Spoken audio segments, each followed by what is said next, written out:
Hi hello நீங்கள் பார்த்துட்டு இருக்குது சினிவுட். நான் உங்கள் ஜாக். தி கோட் படம் ரிலீஸ் ஆகி நேற்றோட 11 நாள் ஆகுது. இந்த 11 நாளைக்கான பாக்ஸ் ஆஃபீஸ் கலெக்ஷனை டே வைஸாக டீட்டெயில்டாக இப்போ பார்த்துடலாம்.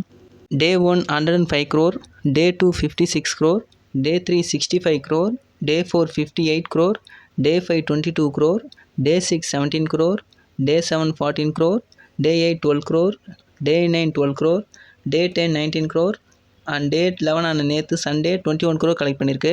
ஓவராலாக கோட் மூவி 400 கோடி கலெக்ட் பண்ணியிருக்கு. தமிழ் சினிமாவில் 400 கோடியை தொட்ட 6வது படம் தி code movie. First 2.0 660 crore.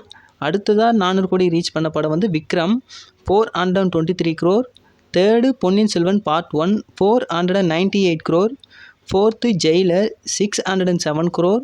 Fifth Leo 615 crore and sixth GOAT 400 கோடி கலெக்ட் பண்ணியிருக்கு. ஸோ வீடியோ இவ்வளோ தான். வீடியோ பிடிச்சிருந்தா வீடியோக்கு ஒரு லைக் கொடுத்துருங்க. நம்ம சேனலை மறக்காமல் சப்ஸ்கிரைப் பண்ணி வச்சுங்க. Tata bye bye.